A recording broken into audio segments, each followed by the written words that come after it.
the moving reflection of the tree. Well, what we're discussing now is the original tree. Is that clear? Okay. So we have to understand the original tree so that we can understand the meaning of the reflection.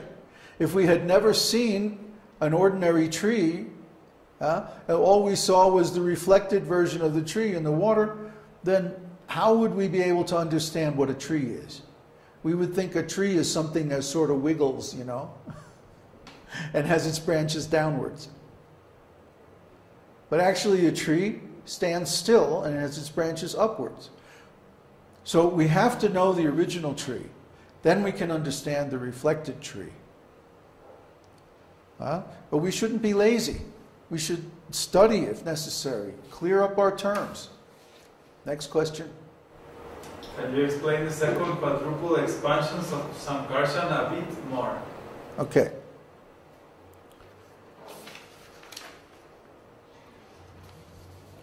In the spiritual world, Balaram expands from Krishna.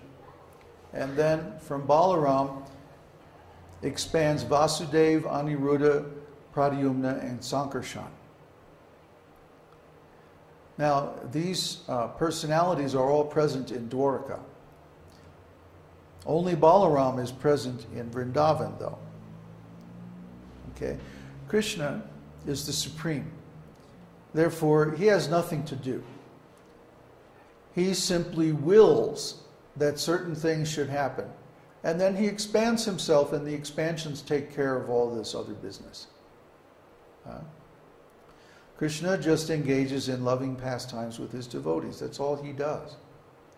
But Balaram is responsible for his service. And Balaram manifests, for example, as all the paraphernalia of Krishna's service. His clothes, his jewels, his seat, his palanquin, or his cart, all the plates and paraphernalia that are used to serve him prasadam, so many things. His umbrella and his paraphernalia of worship is all considered to be directly Balaram. Then beyond that, there's the temple and so many other things that are required for Krishna's service. And these are further expansions from Balaram. In Dwarka, Aniruddha and Pradyumna are Krishna's sons, his eldest sons. So they are like expansions from Krishna's body that take care of different services in the Dwarka Leela. Dwarka Leela is, of course, on the platform of opulence. So Sankarshan is the principal expansion for this opulence and manifests all the paraphernalia used in the Dwarka Leela. Then from Dwarka Leela, you have expanding the Vaikuntha planets. And Sankarshan is the principal expansion in the Vaikuntha planets that manifests all this opulence. And from Sankarshan, then Mahavishnu expands. And from Mahavishnu, there's a second quadruple expansion. And these quadruple expansions help Mahavishnu control and manipulate the material energy that also expands from him. Okay, so Balaram is the first expansion, and then all these other expansions come from Balaram. The original quadruple expansion is only in the spiritual world, but the second quadruple expansion is in touch, or rather their Shaktis are in touch with the material nature and become the three modes of material nature. And you can go, in India there are temples like this that show Narayan or Mahavishnu lying down, and then all his Shaktis are around him. Shri, Bhu, and Nila Shaktis. So when they are in the spiritual world, these three potencies are the Shaktis of Pradyumna, Aniruddha, and Sankarshan. But when they're in the material world, they become the Shaktis of Garbhodakshai Vishnu, Lord Brahma, and Lord Shiva. And they become the three modes of material nature.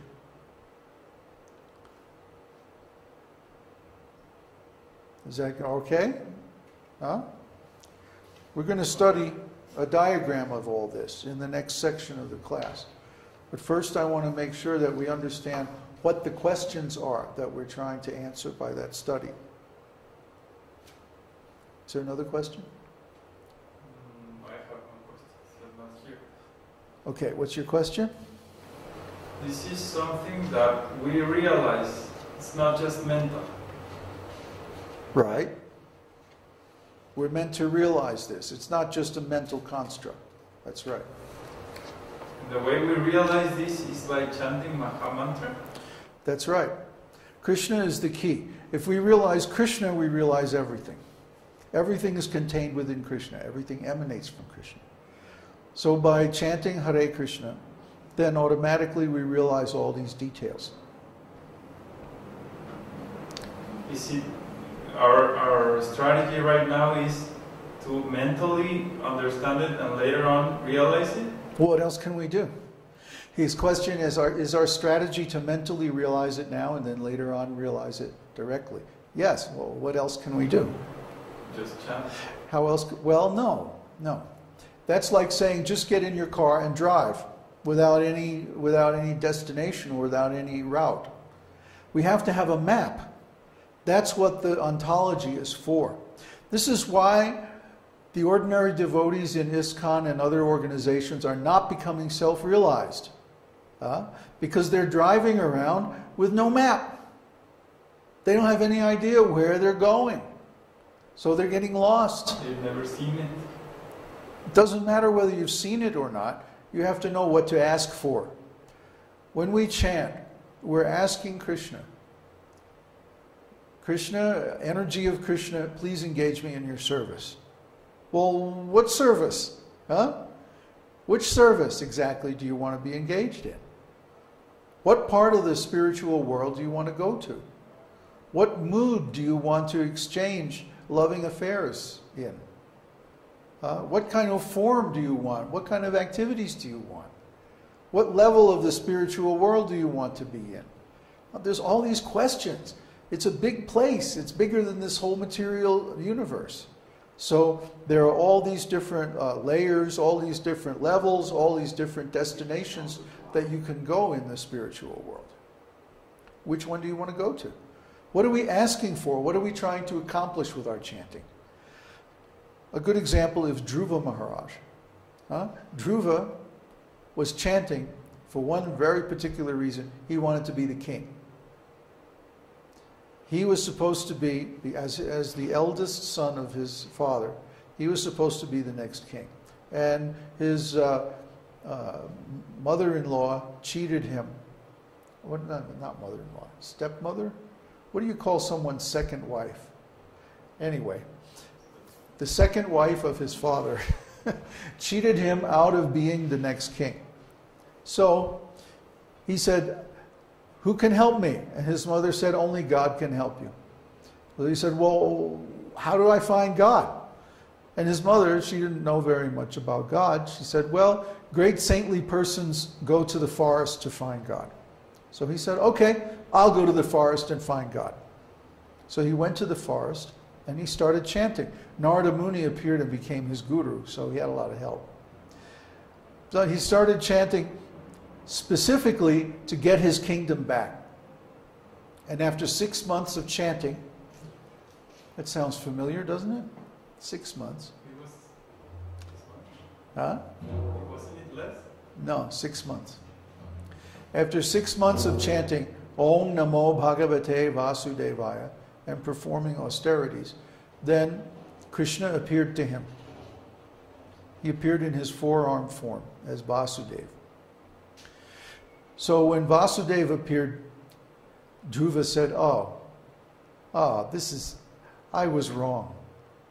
I was asking you for broken glass, and now I see the most beautiful jewel, God himself.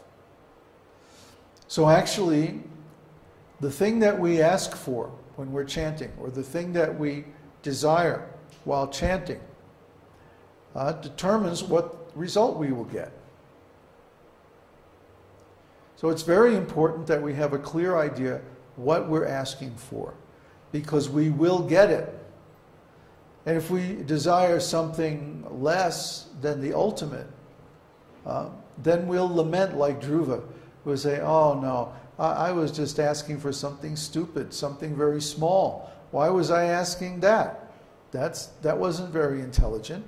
I should have asked for the highest, the greatest, the most wonderful thing that I could possibly get from my chanting. If we don't understand the structure of the spiritual world, we're liable to ask for something less, like liberation. And we'll get it. We'll get it, for sure. Because that's the nature of the mantra. That's the nature of God's name. But we won't get the higher thing unless we ask for it. So we have to know what we want. What do we want? What's going to make us happy? We have to know these things. This is all so important.